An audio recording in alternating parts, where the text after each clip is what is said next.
So we have exclusive transcript from the grand jury that voted to indict Keefe for the murder of Tupac. And reading the grand jury transcripts intimates or indicates that there was an individual who is likely a celebrity that we all know, who may have financially paid Keefe to murder Tupac on the night of September 1996 when Tupac was shot. Welcome to the Lion Legal channel. Make sure to like, comment, and subscribe. So the transcript reads that a juror was asking a detective who was there when a search warrant was executed at Keefe's apartment, and the detective's name is Clifford Mogg. And the juror at the grand jury asked, question: did you personally interview Keefe? Answer: I was there when I executed a search warrant at his residence, and I sat in the car with him for a while, but there wasn't an interview conducted per se. He did not want to talk. And the juror says, okay. At that point, the prosecutor, Mr. Digiacomo, states, ladies and gentlemen, you cannot use the fact that he chose to remain silent with Detective Mogg in consideration of the probable cause in this particular case. And then the juror says, I have a question. In regards to the home with the warrant, did you guys obtain anything? Answer by the detective: there was evidence that we obtained that was relevant to this case from his house in Henderson. The juror responded, and then the prosecutor says, and let me first of all the electronics that were in that house were collected, correct? The officer answered, electronics that we believed were relevant to the investigation were collected. Question: and what was the purpose of collecting those particular electronics? Answer: so we took his cell phone that he had with him at the time of the warrant was executed, because I want to review the download from the phone to see if there's any communication between him and anyone else associated with this investigation.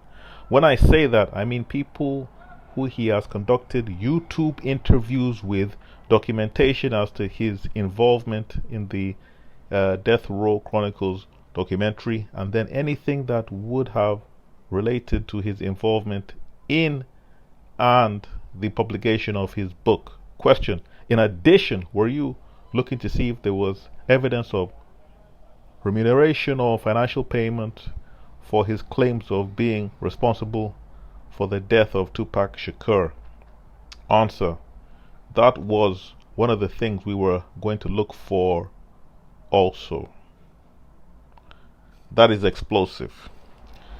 Now, the police could be looking for one or two things. One, is there a payment that was made to Keefe for simply claiming that he was somehow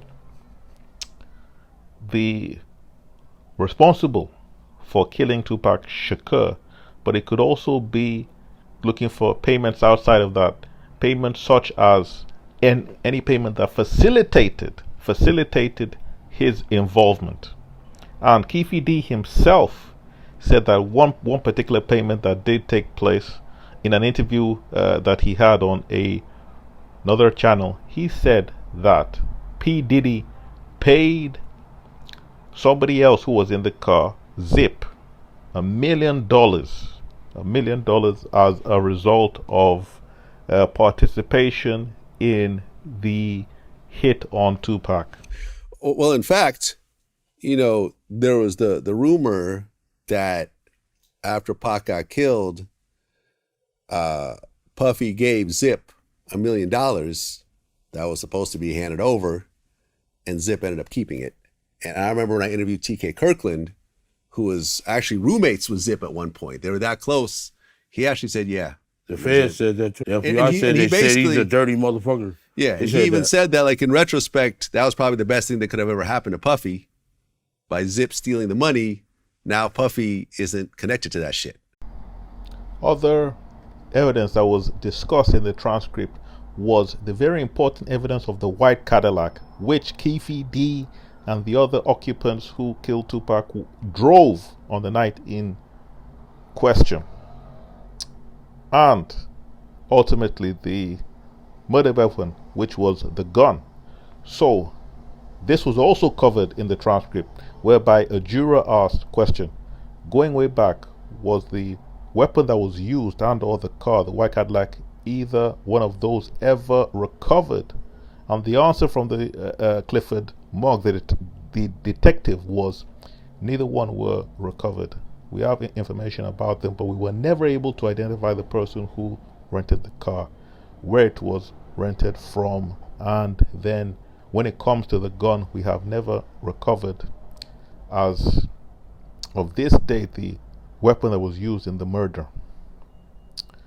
Question: has it been verified that the Cadillac was rented, or is that just what was said? Answer: that's the information I obtained from numerous detectives that were working various parts of either this case or some other investigations in the Compton area. So it appears that the grand jury covered everything from if Keefe D was paid prior to the killing or even afterwards for the claims that he made on YouTube interviews and videos saying that he killed Tupac. And also, most importantly, especially if you're trying to get a conviction now that Keefe D has been indicted, most importantly, they were looking for the murder weapon and the white Cadillac. They could not find either. Obviously, if there was corroborating testimony showing that there was a white Cadillac, if there was even a picture of Keefe D in the white Cadillac, that would still be compelling evidence that could be presented to a jury. A picture or commentary by other people who saw him in the white Cadillac, and it has been stated that numerous people saw him there. Suge Knight, for one, Gaddafi, who is a member of the Outlaw who was in Tupac's group, Napoleon may have also seen him. So it'll be interesting to see how this case pans out, and the transcript and the areas that they covered highlights the difficulty of trying to prosecute a case 27 years after the crime has taken place. Make sure to like, comment, and subscribe.